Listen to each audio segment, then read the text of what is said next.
um pequeno problema, mas Deus é fiel e vamos continuar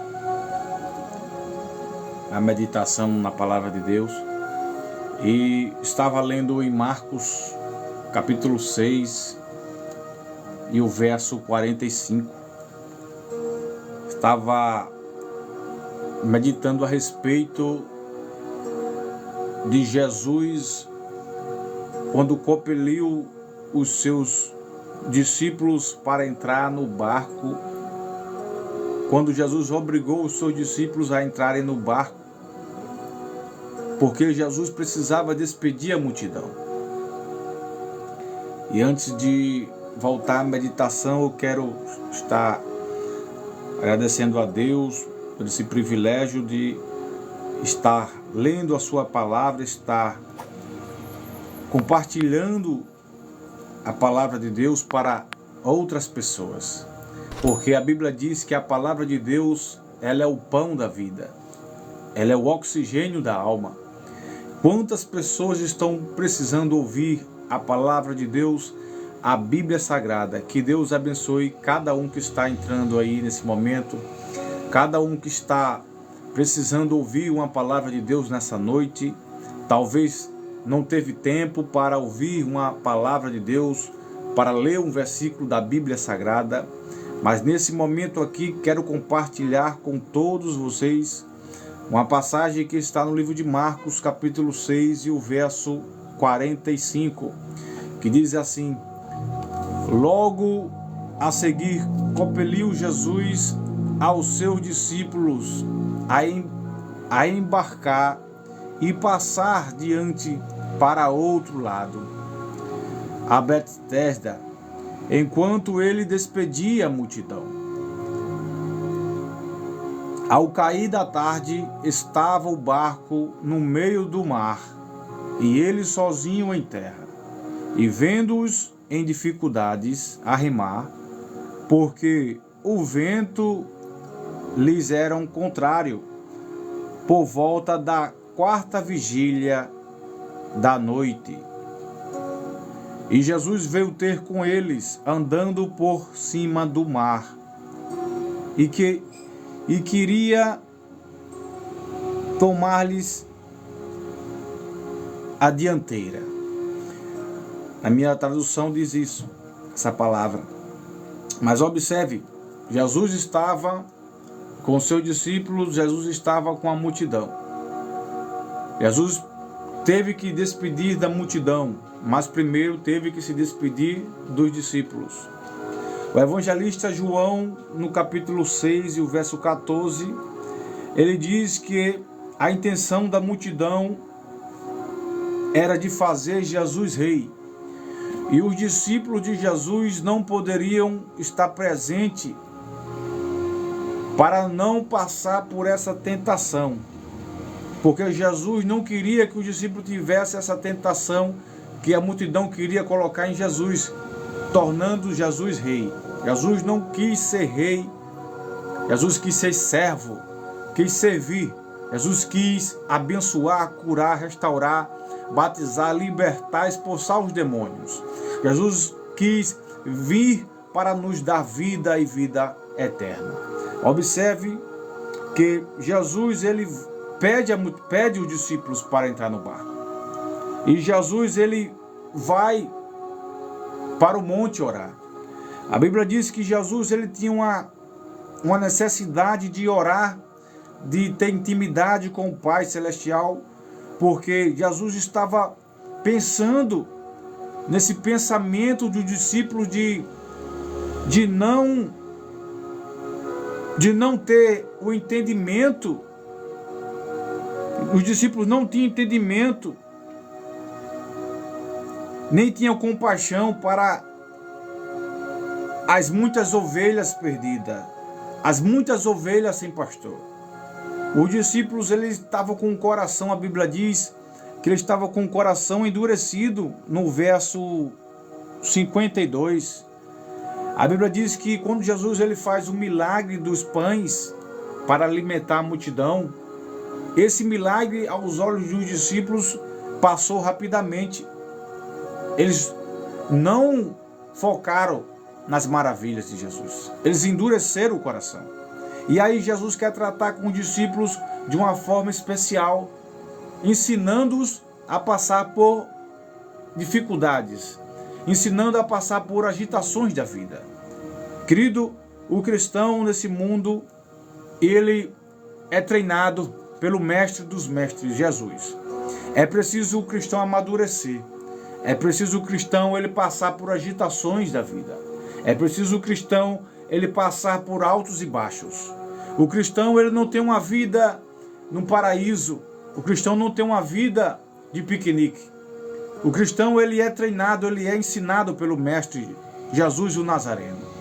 Observe que a nossa vida, a gente também passa por dificuldades, por tempestades.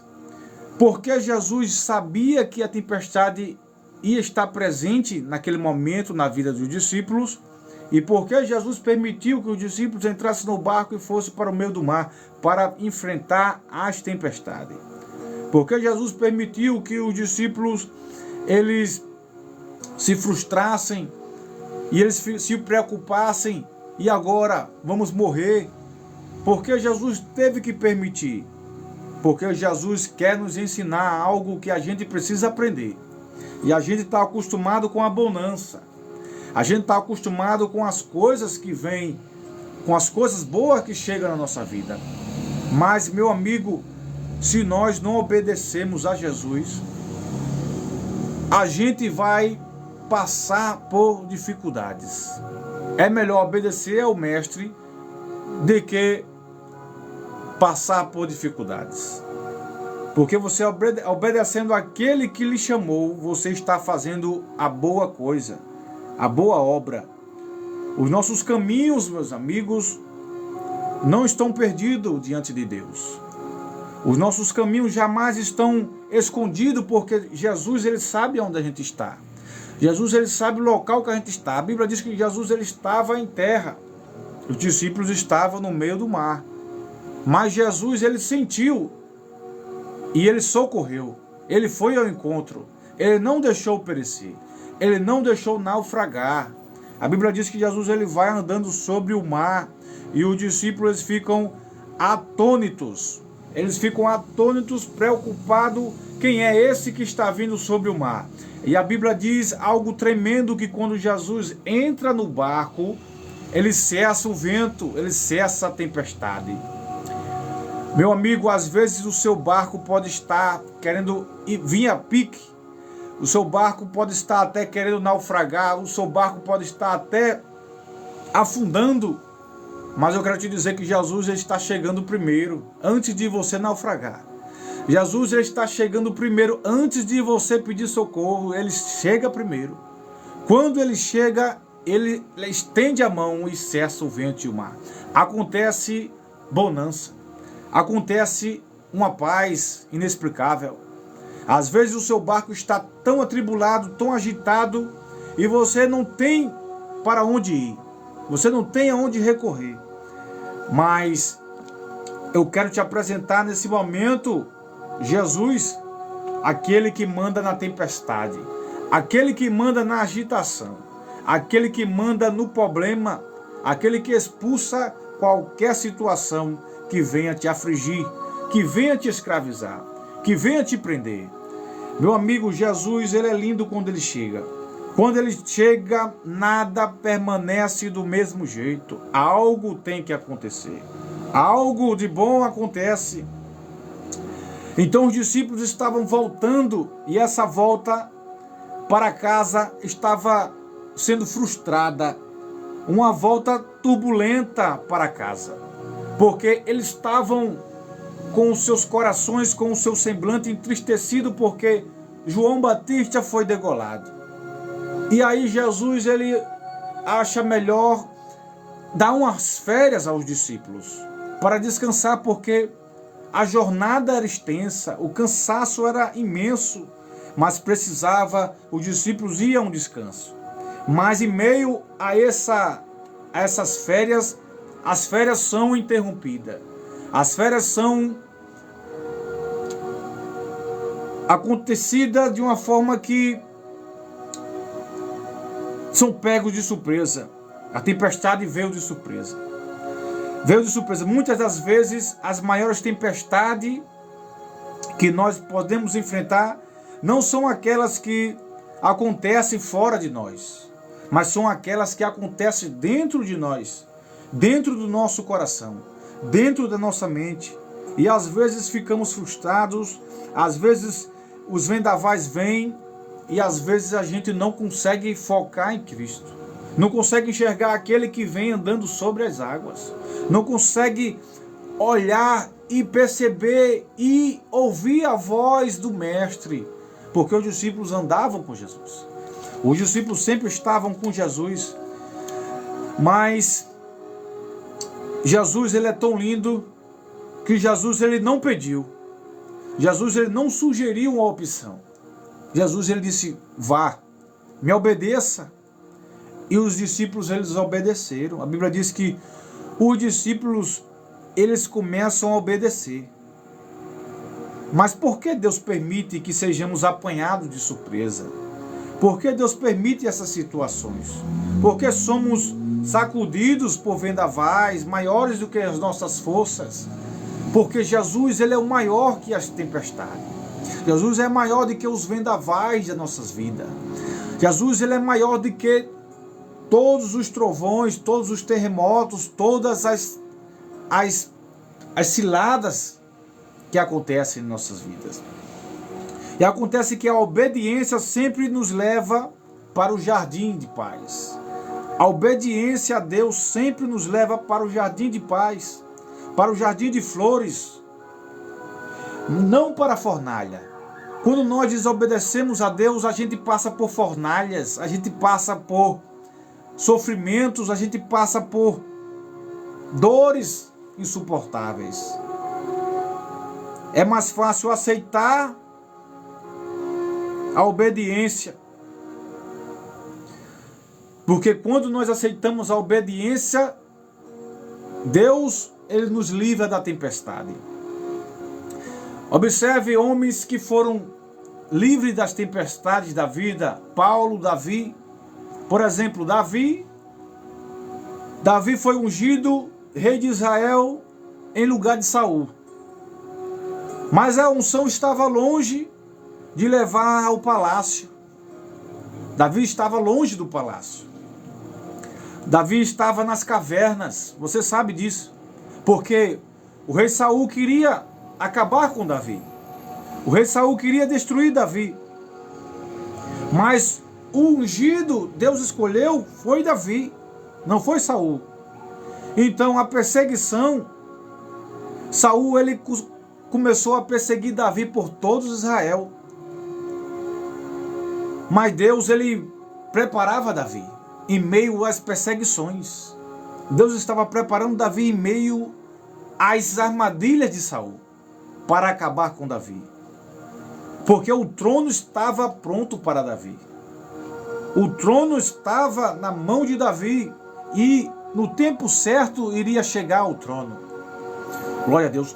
Os planos de Deus jamais serão frustrados, porque o que Deus determina vai acontecer. No tempo de Deus chega. Nada consegue frustrar o tempo de Deus. O tempo de Deus, observe, o tempo de Deus, o tempo Kairos. O Kairos é o tempo de Deus determinado. Esse é o tempo de Deus. E esse tempo tem que se cumprir. Glória a Deus. Outro que passou por grande tempestade foi o apóstolo Paulo, em sua primeira viagem com Barnabé. Você sabe as viagens que Paulo ele enfrentou, os naufrágios que Paulo enfrentou. Paulo foi apedrejado. Paulo ele foi escolhido pelo Espírito Santo para realizar essa viagem. E nessa viagem, a Bíblia diz, nessa viagem missionária, Paulo ele foi apedrejado. Na primeira viagem, Paulo é apedrejado. Mas isso é Deus tratando com Paulo, ensinando Paulo a vencer as batalhas da vida. Então, o apóstolo Paulo, o maior plantador de igreja, um homem que venceu, um homem que venceu e ele entendeu o propósito de Deus. Paulo ele foi apredejado e na sua segunda viagem ele foi para Listra. Depois ele queria ir para a Ásia, depois ele recebeu a ordem para ir para a Europa. Mas ele foi para Filipos. E em Filipos a Bíblia diz que ele foi preso, e lá ele foi açoitado, e lá ele foi jogado no interior de uma insalubre prisão. Uma prisão escura, e essa prisão foi em Roma. E a Bíblia diz que lá tinha homens que precisavam ouvir a palavra de Deus através do apóstolo Paulo. Observe como Deus usa situações para alcançar outras situações. Glória a Deus. Então, após a terceira viagem missionária do apóstolo Paulo, ele vai de Jerusalém. Paulo ele foi preso. E Deus lhe disse para ele ter coragem, porque deveria testemunhar. Então, em Roma, Paulo ele é usado para salvar o carcereiro e a família do carcereiro. Paulo e Silas preso, através da palavra de Deus, do poder de Deus, liberta os que estão presos. E a Bíblia diz que o carcereiro chama Paulo para estar em sua casa. Glória a Deus. Paulo ele poderia ter questionado todos esses naufrágios, todas essas perseguições, todos esses vendavais. Mas o que é que Paulo diz na Bíblia Sagrada? Paulo, ele diz assim, em Filipenses 1:12, ele diz: passei por tantos sofrimentos, mas eu estava fazendo a vontade de Deus. Paulo diz que essas coisas tinham antes contribuído para o progresso do Evangelho. Então essas coisas contribuíram para o progresso do Evangelho. Glória a Deus. Então Jesus, para nós finalizarmos aqui, Jesus ele nos ensina em meio às tempestades. Jesus nos ensina em meio aos maiores vendavais da vida. Eu e você não estamos sujeitos, as tempestades são inevitáveis. De repente ela chega. Cabe você somente se fortalecer em oração, em palavra, em comunhão com Deus. Porque quando vier as tempestades, você irá passar, você irá andar por cima das dificuldades. Você irá cantar o hino de vitória. E a sua casa e a sua vida será uma bênção na mão de Deus. Que Deus abençoe sua vida. Que Deus abençoe todos que estão presentes nesse momento, que precisavam ouvir uma palavra, precisava sentir um toque de Deus, o Espírito Santo. Que Deus conforte o coração de cada um, que Deus ajude nessa caminhada. Sabemos que todos nós temos dificuldades. A jornada da vida são oscilantes, altos e baixos, todos nós temos. Mas Jesus ele disse que venceu o mundo. E ele disse que nós também podemos vencer o mundo. Ele diz em João 3,16: porque Deus amou o mundo de tal maneira que deu seu Filho. E ele deu Jesus, ele entregou Jesus. Jesus ele veio a esse mundo para que nós tenhamos vida e vida com abundância. A Bíblia diz também em João 14 que não se turbe o vosso coração. Credes em Deus e credes também em mim. Jesus diz que em sua casa tem muitas moradas. Se não fosse assim, o Senhor não teria dito. Ele diz: eu vou preparar-vos lugar, para onde eu estiver, estejais vós também. Jesus quer que nós estejamos ao lado dele. Jesus quer levar todos nós para a sua casa. Jesus está no trono, à direita do Pai, no controle do universo. Tão somente acredite, creia em Jesus e será salvo tu e a sua casa. Amém? Que Deus abençoe. Até outro dia. Se você puder, se você tiver vontade e interesse, pode seguir, pode se inscrever. Tem um canal na descrição do vídeo, onde eu posto lá as mensagens bíblicas para ajudar, para propagar o Evangelho, as boas novas a toda criatura. E a Bíblia diz: aquele que for batizado, aquele que crer e for batizado será salvo. Então, que você possa abrir a porta do seu coração, se entregar para Jesus. Jesus, ele é o caminho, a verdade e a vida. Ninguém vai ao Pai senão por Jesus. Amém? Deus abençoe e fique na paz do Senhor Jesus. Até outro dia, se assim o Senhor nos permitir. Amém.